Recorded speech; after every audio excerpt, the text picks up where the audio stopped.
En aquest vídeo el que farem serà aprendre a solucionar equacions que tenen només un tipus de denominador i que no estan simplificades. Doncs primer el que observem és que aquí tenim un terme 5x que es pot simplificar amb aquest menys 4x i que aquí a la dreta tenim aquest menys 4 que es pot simplificar amb el 7 abans de continuar resolent aquesta equació. Doncs farem això.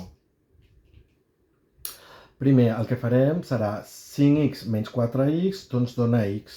Per tant, serà a l'esquerra x més 7 quarts i a la dreta doncs, ens donarà aquest menys 4 més 7, doncs ens donarà 3. No? 7 menys 4 dona 3, més 3x dividit per 4. Molt bé, una vegada tenim això, doncs ara el que farem serà desfer-nos d'aquest denominador. Per tant, multiplicarem tot per 4. Doncs multipliquem x per 4 més 7 quarts per 4 és igual a 3 per 4 més 3x per 4. Doncs bé, x per 4 és el mateix que 4x. Aquest 4 i aquest 4 se simplifiquen i ens queda un 7. Aquí 3 per 4 són 12 i aquí també 3 per 4 són, aquí tenim un denominador que és 4, que se simplifiquen aquest 4 amb aquest 4 i ens queda 3x. Molt bé, ara el que farem serà eliminar aquest 7, doncs restant 7 als dos membres, per tant a l'esquerra ens quedarà 4x més 7 menys 7 és igual a 12 més 3x menys 7. Doncs ara aquest 7 i aquest 7 se simplifiquen i a l'esquerra ens quedarà 4x i a la dreta doncs, ens quedarà 12 menys 7, que són 5, més 3x.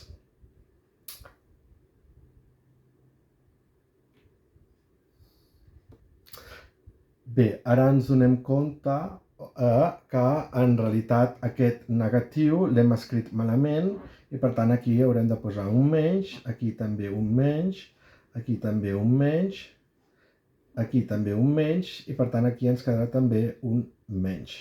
Molt bé, doncs ara el que farem serà, per eliminar aquest menys 3x que estan restant, doncs sumem 3x als dos costats i a l'esquerra ens quedarà 4x més 3x és igual a 5 menys 3x més 3x. El que he fet és sumar 3x als dos cantons. Ara aquí aquest 4 més 3 ens dona 7x i aquest menys 3x i aquest 3x s'eliminen i ens queda doncs 5. Doncs ara el que farem serà dividir els dos membres per 7 per desfer-nos d'aquest 7 que està multiplicant i ens quedarà que aquest 7 i aquest 7 se simplifiquen, a l'esquerra ens queda x i a la dreta ens queda 5 setens.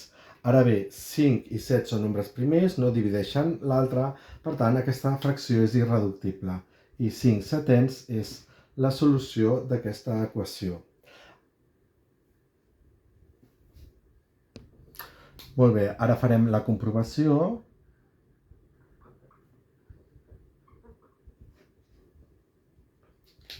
Doncs bé,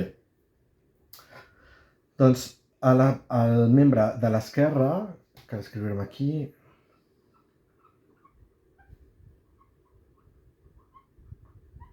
doncs allà on tinguem una x substituïm per 5 setens. Doncs ens queda 5 multiplicat per 5 setens més 7 quarts menys 4 multiplicat per 5 setens. Doncs bé, per començar, aquí veiem 5 per 5 són 25, per tant ens queda 25 setens més 7 quarts i aquí ens queda 4 per 5 són 20, per tant menys 20 setens.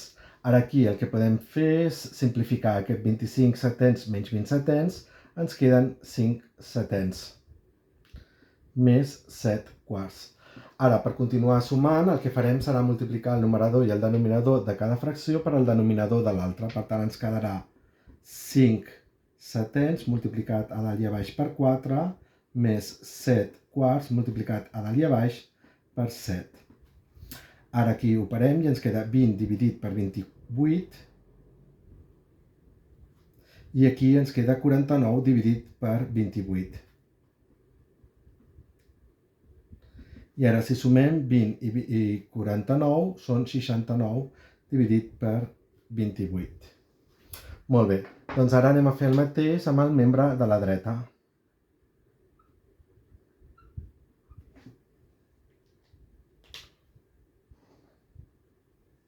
Molt bé, doncs aquí tenim el menys 4, menys... Recordem que aquí el 3x partit per 4 és el mateix que 3 quarts per x. Per tant, utilitzarem aquesta expressió. Per tant, serà menys 3 quarts que multiplica a 5 setens. I aquí un més 7. Molt bé, doncs ara aquí podem operar el menys 4 amb el 7 que dona 3 i ara aquí multiplicar aquestes dues fraccions. 3 per 5 són 15 i 4 per 7 són 28. Multipliquem en paral·lel ja que és un producte. Molt bé, ara hem de transformar aquest 3 en una fracció que tingui 28 com a denominador. Per tant, multiplicarem el 3 per 28 partit per 28. Molt bé, doncs ara hem de multiplicar el 3 per el 28, 3 per 20 són 60 i 3 per 8 són 24. Per tant, 60 i 24 són 84.